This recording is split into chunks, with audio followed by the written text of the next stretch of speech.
Es 1000 veces más larga que cualquier monumento jamás construido.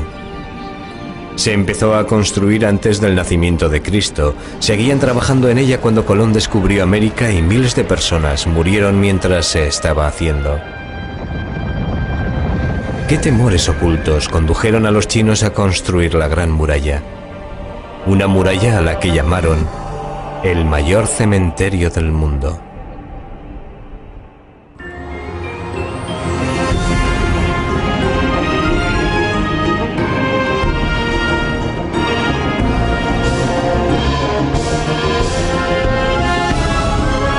Misterios de Asia.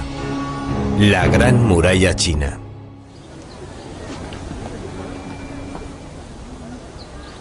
Esta es la muralla de la que todo el mundo ha oído hablar, donde posan todos los presidentes americanos y es visitada por miles de turistas al año. Sin embargo, muy pocos visitantes saben que el suelo sobre el que pisan y las paredes sobre las que graban las iniciales tienen menos años que ellos, ya que se construyeron hace tan solo unas décadas.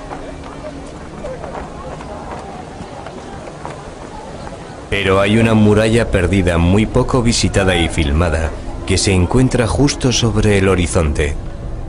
Esta es la verdadera Gran Muralla China.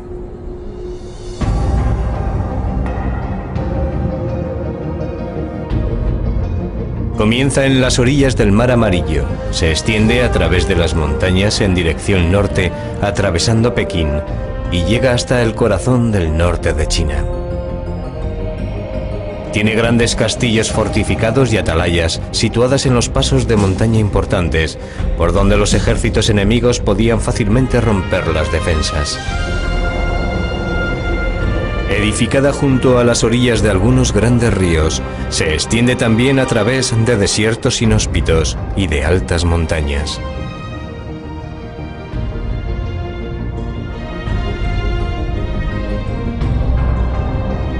Inicialmente está construida en piedra, pero a medida que llega al desierto, el material de construcción elegido es el ladrillo. Y finalmente la Gran Muralla termina aquí, en esta solitaria atalaya con vistas al Río Blanco. Es la mayor hazaña de la ingeniería mundial, alcanzando un total de más de 6.400 kilómetros, desde su comienzo hasta su final.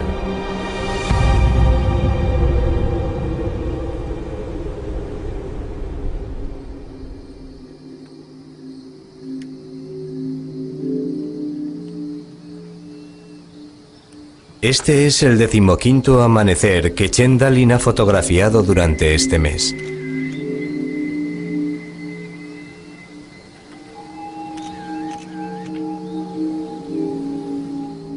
Pero Chen no es solo un fotógrafo. Es un hombre que ha dedicado toda su vida a descubrir toda clase de información acerca de la Gran Muralla China. Durante años ha recorrido el país para buscar las ruinas de murallas olvidadas y abandonadas.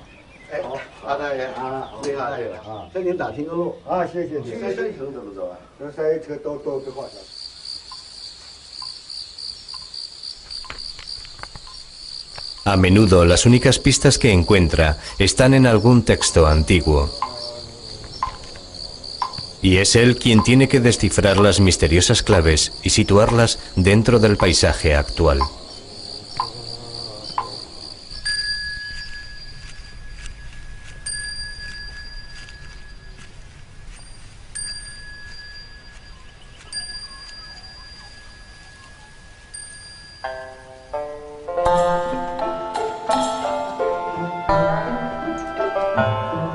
Valiéndose tan solo de un bastón para defenderse de las serpientes y de los perros rabiosos, ha recorrido miles de kilómetros. Sin embargo, ha obtenido varios éxitos. Después de ascender por esta frondosa ladera, descubrió una antigua muralla.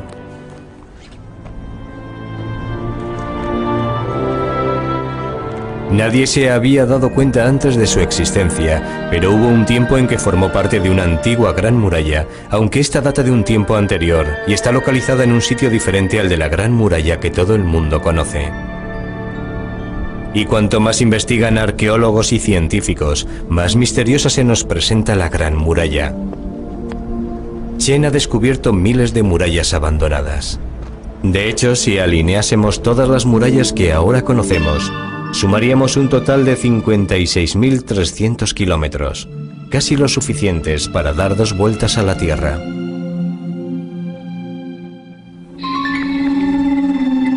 Pero, ¿por qué construyeron tantas murallas con un coste tan elevado? ¿De qué tenían miedo los chinos?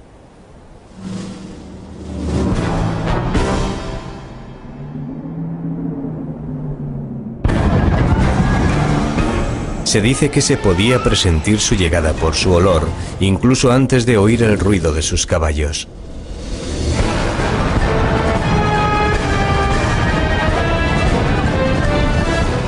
Luego ya no se les podía frenar. Iban sembrando el terror, matando, violando y quemando aldeas. Tan solo dejaban tras sí el humo que dejaban sus hogueras y los cientos de cadáveres abandonados. Se trataba de las hordas nómadas de las llanuras del norte, los hunos, mongoles, manchúes. Todos ellos venían a acabar con la plácida vida que llevaban los chinos.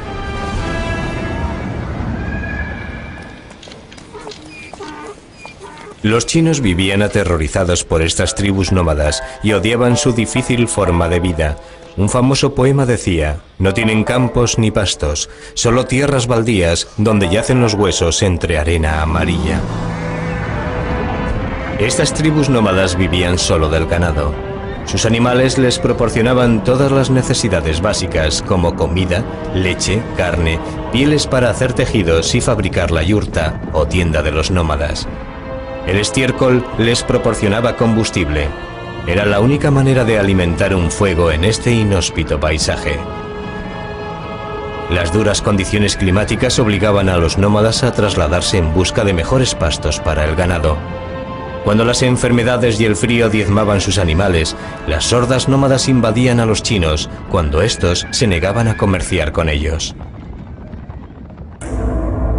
China tenía todo lo que los nómadas echaban en falta: arroz, seda, la escritura y una civilización muy elaborada.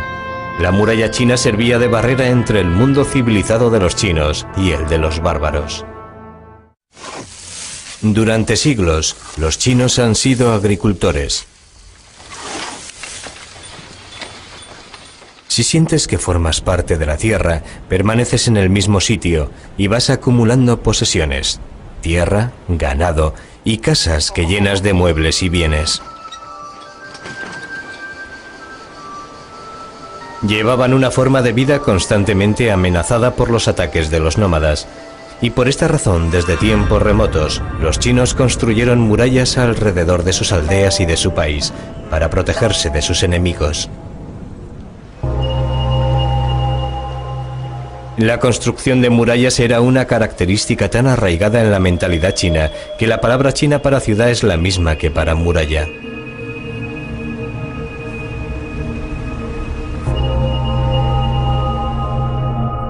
Edificar una muralla que rodease a un país del tamaño de China requería un hombre poderoso y de gran tenacidad. Un hombre tan poderoso que hizo que China llevara su nombre, el emperador Qin Shi Huangdi, el primer emperador de China. Empezó su construcción 2 siglos antes del nacimiento de Cristo, con una muralla que se extendía más de 6.400 kilómetros. Desde Lintao, en la China central moderna, atravesaba desiertos, montañas y mesetas hasta alcanzar la frontera coreana. Cuesta creer que se realizó en tan solo 12 años. Imagínense construir una muralla de 9 metros de altura y 4,5 metros de anchura, desde Nueva York a California sin ningún equipo moderno.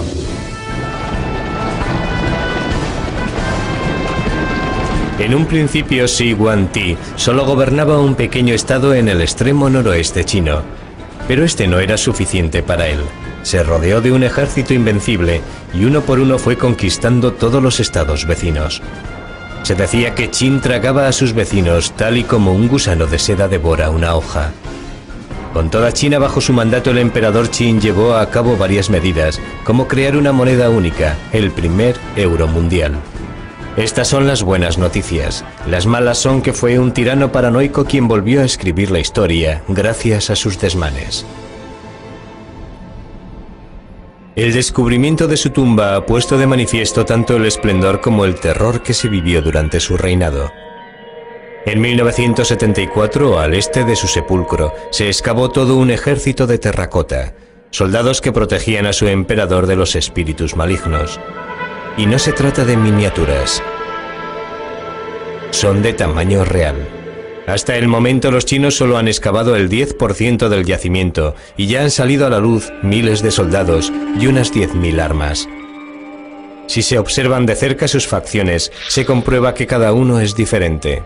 Este ejército de terracota fue esculpido a partir de su homólogo en la vida real. El ejército aparece formado para entrar en combate.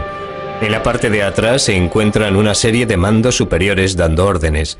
El mayor tamaño de su cintura nos informa acerca de su edad y categoría.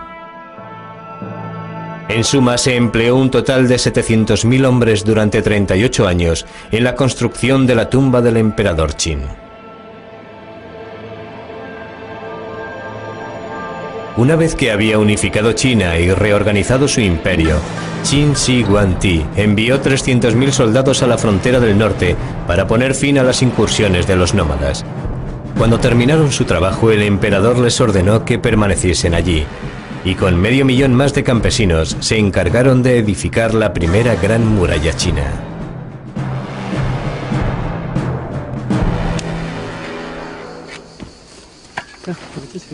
La muralla se fabricó a partir de tierra comprimida. Se trata de una técnica todavía utilizada en China hoy día. En primer lugar, se colocan en paralelo unos tablones de madera, separados entre sí según el grosor de la muralla. Luego se echa tierra dentro, se riega y se comprime al pisarla. Más tarde se levantan nuevos tablones y la muralla empieza a elevarse capa a capa. Es una forma fácil y rápida de construir una muralla.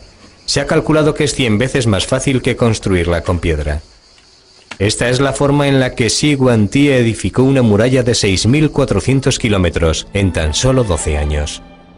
Sorprendentemente, estas murallas son muy resistentes. Las murallas de esta antigua ciudad tienen casi 2.000 años y se han conservado así gracias al clima extremadamente seco del desierto de Gobi. La muralla sirvió de protección a los chinos, pero se cobró un elevado número de víctimas. Millones de hombres murieron de agotamiento mientras trabajaban en la muralla. Algunos dicen que los muertos se utilizaron como mortero y se enterraron dentro de ella. Nadie logró escapar de la tiranía del mandato del emperador. Todos los campesinos pagaban sus impuestos y contribuían al creciente bienestar del imperio. La grandeza de China se construyó a expensas de los más pobres, y la historia de la dinastía Qin está llena de relatos tristes. Existe un cuento de hadas en China tan conocido como Blancanieves o Robin Hood lo es para nosotros. Dice así: en el corazón de un crudo invierno, Meng Qianlun decidió visitar a su marido, quien había sido enviado a trabajar en la construcción de la muralla. Quería llevar ropas de abrigo a su amado esposo y en primer lugar se dirigió a la primera torre para preguntar a los soldados por el paradero de su marido. Estos sabían que había muerto, pero no se atrevieron a decirle la verdad, así que la enviaron a la siguiente atalaya de la muralla, pero una vez más le dijeron lo mismo. Entonces recorrió la muralla buscando a su marido desesperadamente, desde la meseta del Tíbet hasta el mar amarillo. Aquí finalmente alguien le dijo que su marido había muerto, que era uno de los millones de almas torturadas que vagaban por la muralla. Su tristeza y desesperación fueron tan intensas que sus lágrimas consiguieron resquebrajar la muralla.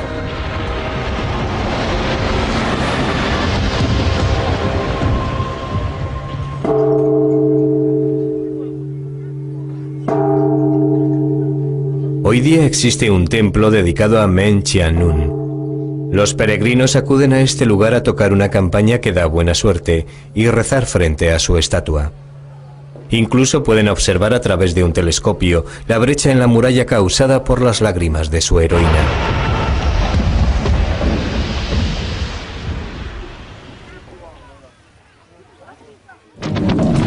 En En los años posteriores a la muerte del emperador Qin, la gente se rebeló contra su imperio. Se hicieron con las armas de sus soldados de terracota y golpearon a sus inofensivos soldados, quemando tejados de madera y enterrando el ejército hasta que fueron recientemente descubiertos.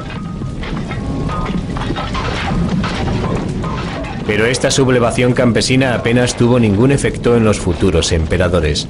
Muy pronto una nueva dinastía empezó a edificar una muralla incluso mayor que la del emperador Qin. El emperador Qin construyó su gran muralla a costa de las vidas de miles de campesinos. Después, una nueva dinastía, la Han, continuó con su obsesión de edificar una gran muralla, pero ellos tuvieron una ayuda adicional. La estatua de bronce del caballo volador de Hunan es uno de los mayores descubrimientos de la arqueología china. Esta fue la última arma de la dinastía Han, una nueva raza de caballos introducida en China por sus enemigos nómadas. Era más rápido, fuerte y resistente que cualquier caballo que había existido en China. Se convirtió en el misil de crucero de esa generación, y por tanto no es de extrañar que el artista lo esculpiera volando por los aires, con sus cascos descansando sobre la parte de atrás de una sorprendida golondrina. Durante este periodo, a pesar de sus conquistas militares, la nueva dinastía de los Han todavía necesitaba una gran muralla. Por lo tanto, alrededor de la época en que vivió Jesucristo, construyeron una segunda gran muralla.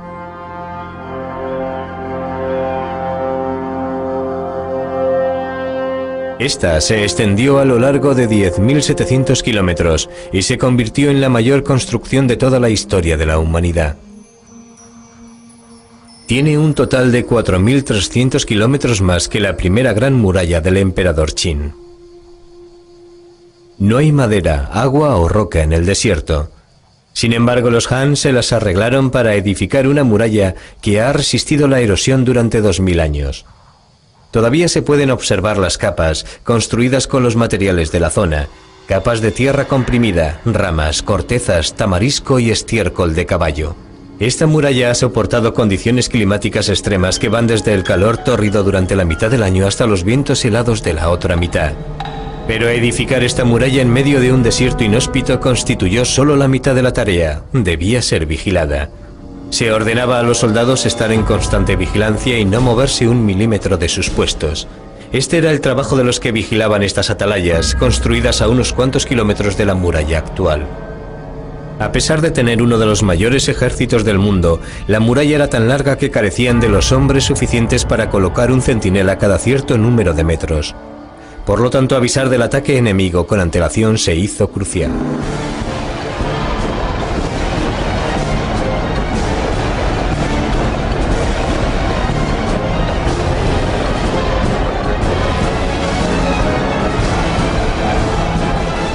Los chinos desarrollaron un sofisticado sistema de señales de humo con muy buenos resultados. Una señal producida en el desierto de Gobi podía enviar el mensaje recorriendo 1200 kilómetros en solo 24 horas, alertando así del peligro a toda la frontera. Los carros y caballos deben estar preparados y los hombres de las atalayas mantener su posición para observar cualquier señal de humo y proteger nuestras fronteras, según recoge un documento militar. Cada puesto de vigilancia fue construido para que lo pudiese observar su vecino más cercano, para que las señales de fuego o humo por la noche pudieran ser vistas y pasaran el mensaje. Conocemos cómo vivieron estos hombres, gracias a que el seco desierto de Gobi ha conservado sus cartas, enterradas junto a las atalayas donde vivían y a menudo morían. Querida familia, en este lejano campo de trabajo tengo que despejar tierras en medio de la arena. Este campamento es parecido a una tumba y os echo tanto de menos. La semana pasada recibí un castigo. No encuentro palabras para expresar mi más profunda gratitud hacia ti, mi querido hermano mayor. ¿Te acuerdas de aquella noche? Bebimos tanto. Gracias por la comida y medicinas que me enviasteis. Las palabras no son suficientes para expresar lo que siento por vosotros. Hoy hemos dado 150 latigazos. Todos parecemos esclavos. La luna brilla a través de un mar de nubes. Cuando estamos de guardia, todo lo que vemos es este desolador paisaje, vacío de cualquier signo de vida. La memoria de nuestros hogares se convierte en un recuerdo tan doloroso y nuestro exilio parece que no va a tener fin. Muchos nunca regresaron a sus casas. Acabaron en tumbas como esta, en grandes tumbas para los generales y en pequeñas para los soldados. Todos ellos murieron defendiendo la Gran Muralla.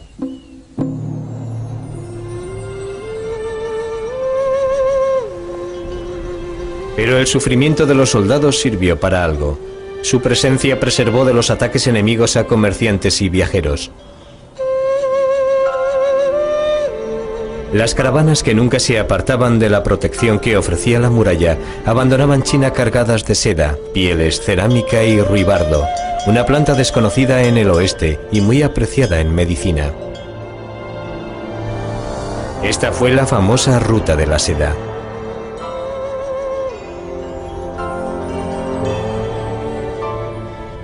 Los comerciantes regresaban con oro, marfil y coral.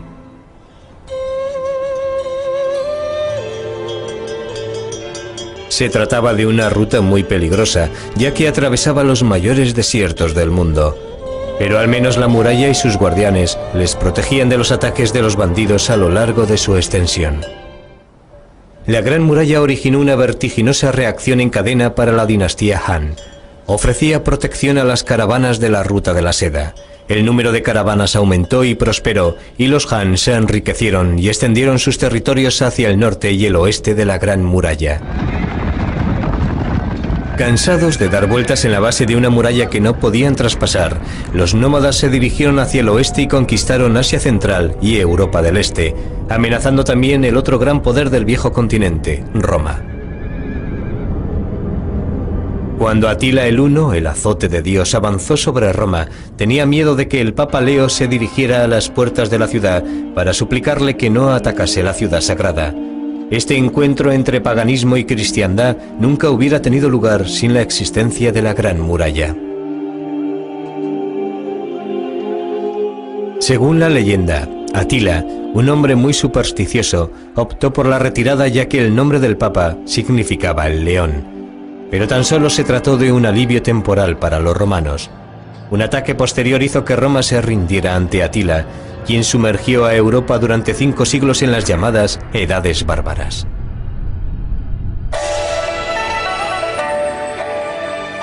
Mientras Europa sufría, China entraba en su época dorada con la llegada de la dinastía Tang, con los emperadores más ricos y poderosos en la historia de China. Hay estatuas de guardianes del espíritu esparcidas por todo el país que protegían las tumbas de la época dorada de China. Una de las pocas tumbas reales excavadas pertenece a la princesa Yontai, la hija de un emperador. Refleja la lujosa vida que llevaban estos aristócratas de vocación internacional, con sus costumbres importadas de la Ruta de la Seda y sus partidos de polo.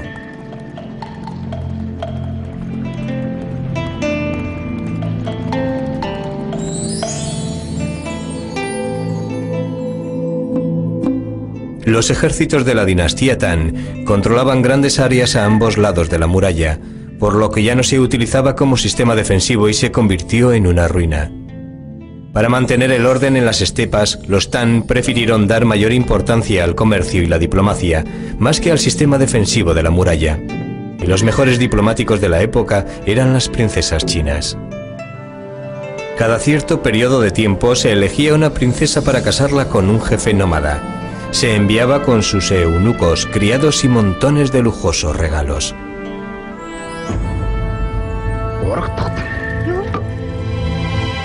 La vida en el exilio era una tortura para estas princesas.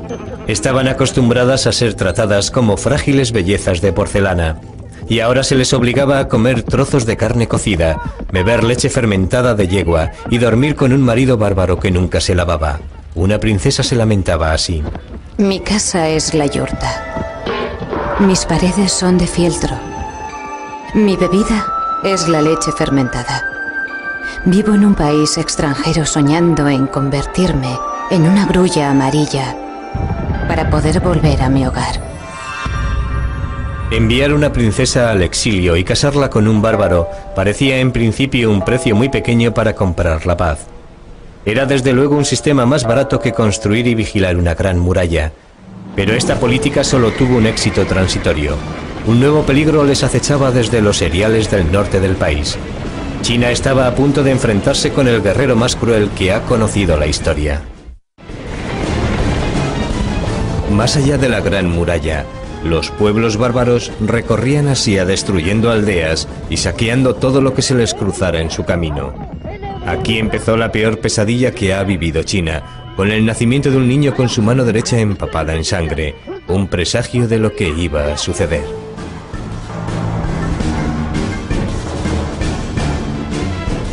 Mientras crecía, Temujin se hizo muy fuerte. Aprendió a dominar el arte de la política tribal y gracias a su astucia y traiciones llegó a ser el jefe de su tribu y más tarde de varias tribus. En 1204 ya estaba al mando de todas las tribus y se convirtió en el primer rey de todos los pueblos nómadas. Le llamaron Genghis Khan, rey de reyes. Se dice que sus crueles guerreros no sabían lo que era el dolor ni la compasión.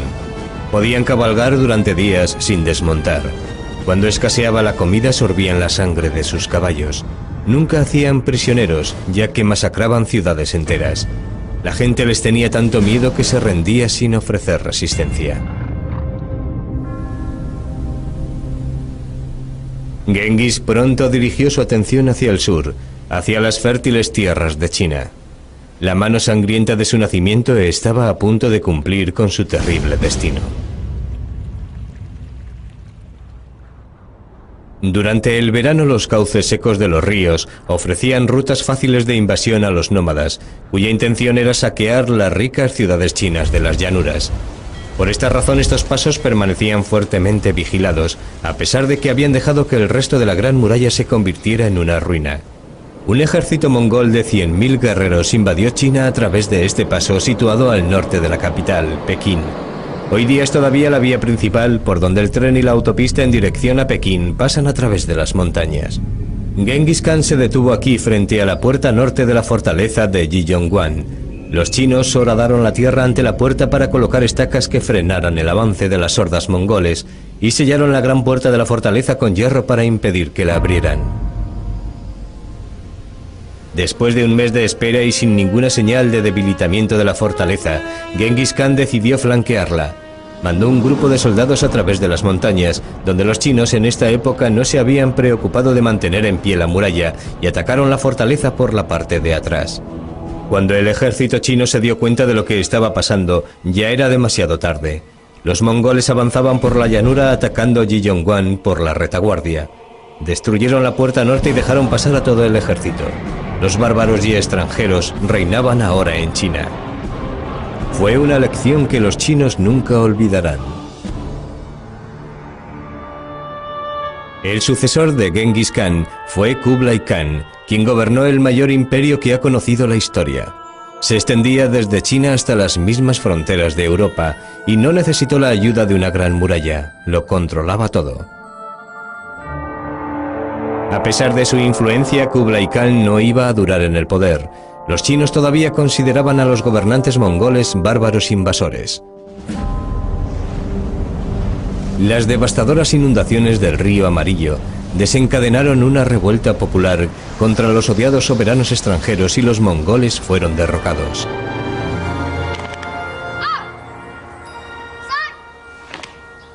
Fueron reemplazados por una dinastía china, la Min, quien estaba dispuesta a no volver a caer en los errores del pasado. Estos son los descendientes de los hombres que construyeron la muralla durante esta dinastía y expulsaron a los mongoles fuera de China. Están orgullosos de sus antepasados, hombres y mujeres que construyeron y defendieron la última gran muralla china. Esta es la razón por la cual estos agricultores de una aldea remota todavía practican las artes marciales cada mañana antes de acudir a trabajar en el campo. Los nuevos gobernantes, los emperadores Min, se mostraron resueltos a que no volviese a suceder una nueva invasión. Por lo tanto, en 1368, cuando Europa estaba siendo diezmada por la peste negra, los emperadores Ming llevaron a cabo el mayor proyecto de la ingeniería civil del mundo. Es incluso mayor que las murallas anteriores, ya que ésta se construyó en piedra en su mayoría. La muralla Ming se extiende desde Sanaiwan en el Mar Amarillo hasta Yaiyuguan en el desierto de Gobi.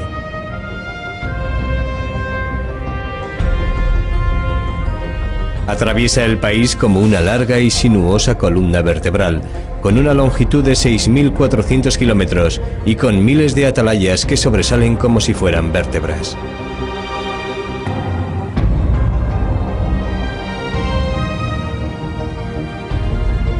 La mayor parte de la muralla está construida en piedra, un material de construcción 100 veces más difícil de utilizar que el ladrillo.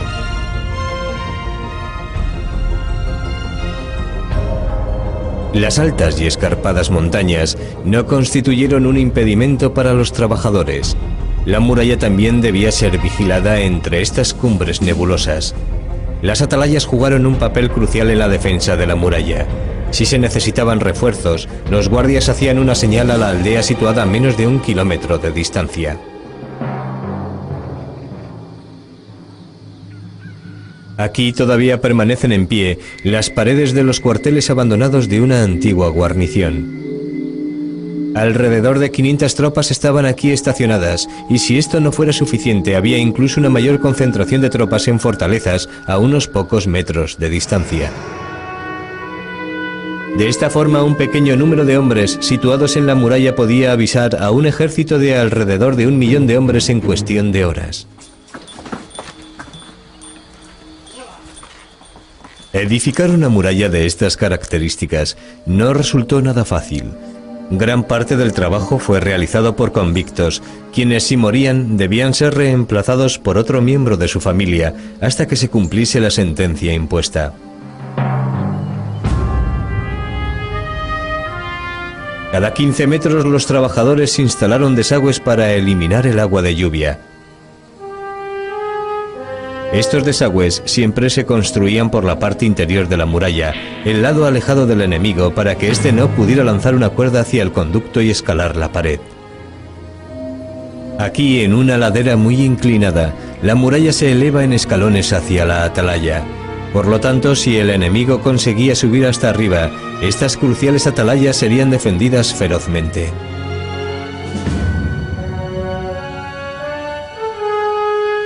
Las atalayas sobresalen por encima de la muralla. De este modo los arqueros podían arrojar flechas sobre los soldados de abajo.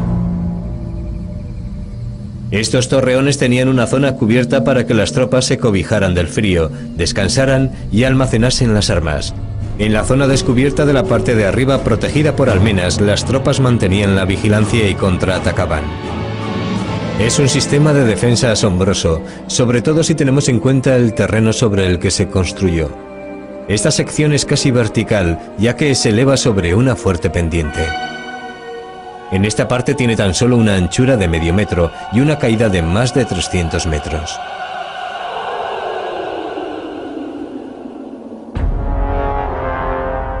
Resueltos a que ningún bárbaro gobernase China otra vez, los emperadores Ming fortificaron cada pulgada de terreno chino para que no pasaran ejércitos pequeños y abriesen las puertas a uno mayor. Los emperadores Ming estaban dispuestos a soportar cualquier carga o pagar cualquier precio para mantener su dinastía en el poder. Y este es el lugar desde donde gobernaban, la gran ciudad prohibida de Pekín. Con sus jardines, vestíbulos, templos y palacios, la ciudad tiene una extensión de 73 hectáreas, rodeadas de un foso y unas murallas asombrosas. La ciudad prohibida, un lugar de retiro, un lugar desde el cual los divinos emperadores Ming podían gobernar y vivir sin ser molestados por los modestos ciudadanos de su imperio. Dentro de sus paredes bermejas se desarrolló una vida única en toda la historia de la humanidad.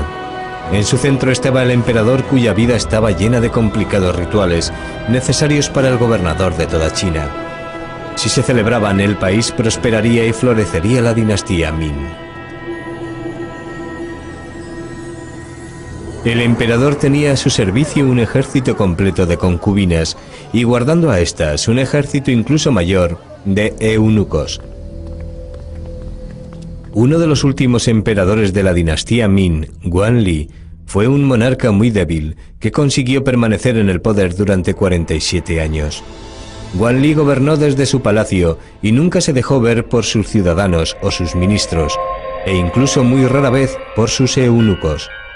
Aislado de casi todo, no sabía lo que estaba pasando en el país que gobernaba. Los emperadores Min permanecen enterrados en unas tumbas al norte de la capital, Pekín.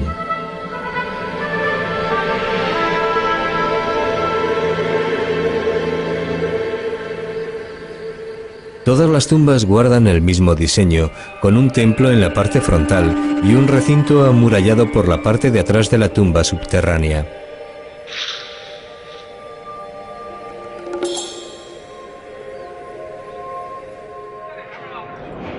Debido a su largo mandato, Guanli construyó una enorme tumba, y en 1956 varios arqueólogos chinos decidieron abrirla, la única tumba de un emperador Ming que ha sido excavada. Mientras los trabajadores abrían las pesadas puertas de la tumba, se puso al descubierto un pasillo inmenso, mucho mayor que cualquiera de los que hay en una tumba de un faraón egipcio. Allí se encontraban los ataúdes laqueados del emperador y dos de sus esposas. Las autoridades comunistas ordenaron abrir el sepulcro para ofrecer una lección de concienciación social y mostrar la lujosa vida que habían llevado los mandatarios capitalistas, mientras las masas trabajadoras se morían de hambre. No podían haber elegido un ejemplo mejor, como demostraron los lujosos objetos que se encontraron en su interior. Entre ellos se encuentra este ligero sombrero tejido con oro.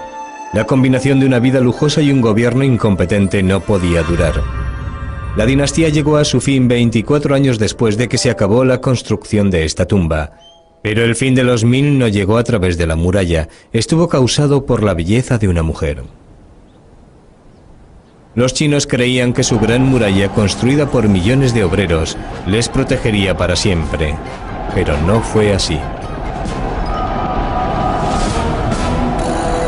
La historia comienza con el saqueo de Pekín en 1644 por un ejército rebelde. Durante el caos que se produjo después, una tribu nómada, los manchúes, vieron la oportunidad perfecta para invadir China. Su inmenso ejército avanzó sobre China, pero la muralla permaneció intacta. Durante su invasión no se destruyó ni un centímetro de muralla. Esta es la fortaleza que los manchúes querían conquistar. Estaba gobernada por el general más importante y fiel de todo el imperio, el general Gu. Por ello resulta extraño que no se encuentre entre la muestra de soldados más valientes de la fortaleza.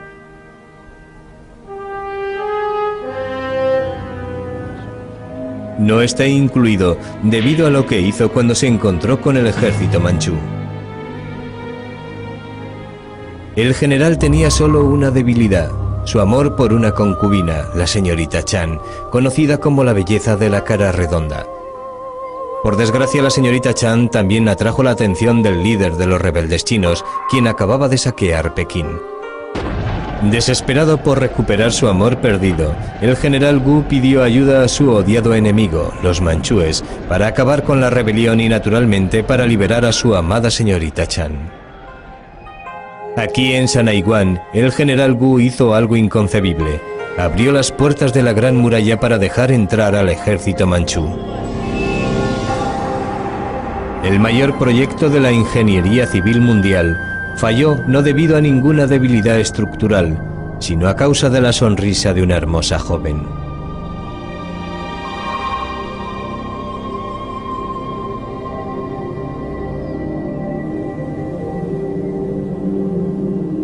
La nueva dinastía manchú intentó poner en práctica una política diferente con sus vecinos, la diplomacia. Aquí en su bello palacio de verano recibían delegaciones de todos los países del este.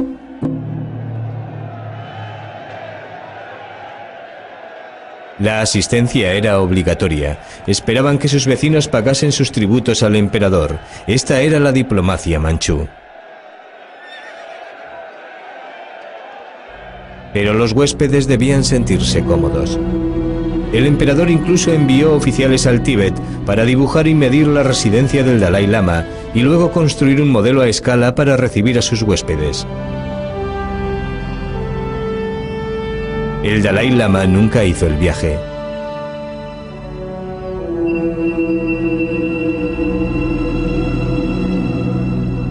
Pero sí lo hizo el otro gran jefe espiritual del Tíbet, el Panchen Lama. Su prestigio era tan grande que, según cuenta la leyenda tibetana, el emperador le invitó a sentarse en el trono del dragón, un privilegio único. Fuentes chinas aseguran que adoptó una posición más humilde y ofreció al emperador una bufanda sagrada. A cambio, el emperador le mostró la reproducción más fiel de su palacio en el Tíbet. Sin duda resultaba mucho más barato construir estos grandes templos con sus sinuosos dragones dorados que guarnecer y mantener la gran muralla. El emperador incluso llegó a aprender tibetano para hablar con su visitante sin intérpretes.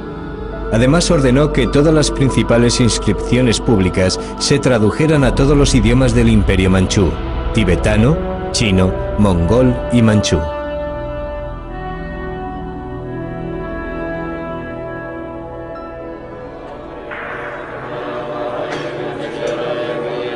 Varios monjes se instalaron aquí y hoy día continúan con los rituales budistas, mucho después de que el último emperador abandonase el trono.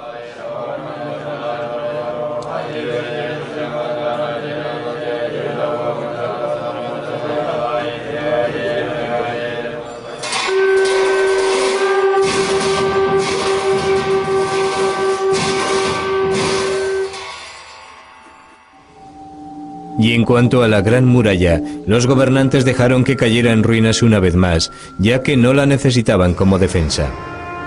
La única muralla de la que se preocuparon es la que rodeaba a su palacio, construida para proteger los animales salvajes que les gustaba cazar. Por primera vez en la historia, la Gran Muralla carecía de valor para los chinos. Pero el último e intrigante capítulo de la historia de la muralla aún no se había escrito.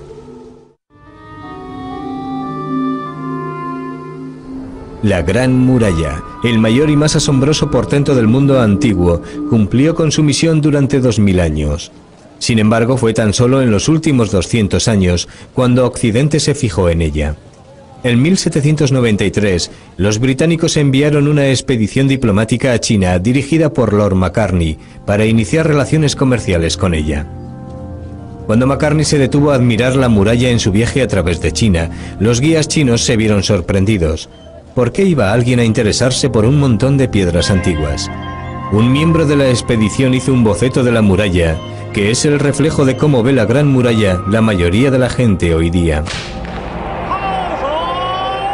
Cada embajador que visitaba China y era recibido por el emperador debía practicar el kowtow, es decir, hacer la reverencia 3 veces acompañada de 3 postraciones en las que la frente tenía que tocar el suelo 9 veces en total.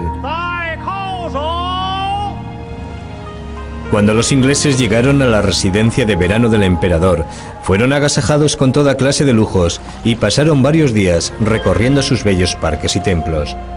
Macartney, como buen inglés fiel a su rey, se negó a practicar el kowtow ante el emperador y provocó así un escándalo enorme en la corte. En su última reunión se les pidió a los ingleses que se inclinasen ante un rollo de pergamino del emperador. Cuando lo abrieron, el mensaje decía así: Poseemos todas las cosas. No valoro ningún objeto curioso o ingenioso y no voy a utilizar ninguno de vuestros productos manufacturados. Oh rey de Inglaterra, obedece con temor y no muestres negligencia. Esta es una historia de orgullo de 2 imperios convencidos de que eran los amos del universo.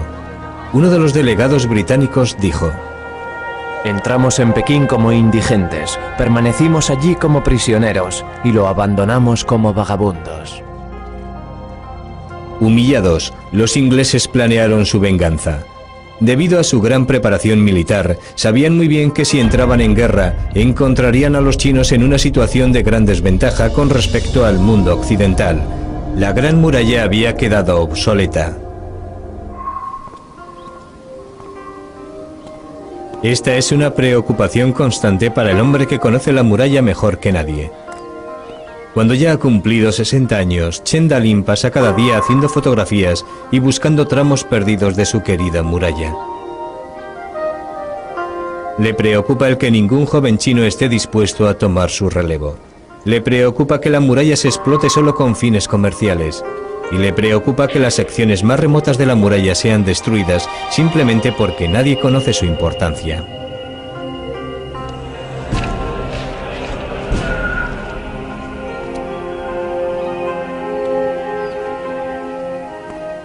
Mientras Chen recorre China, también regresa a épocas pasadas.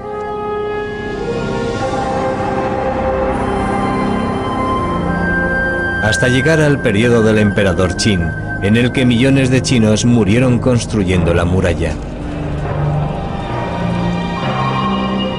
Teme que sean olvidados. Según Chen, murieron construyendo la mayor obra jamás edificada por el hombre.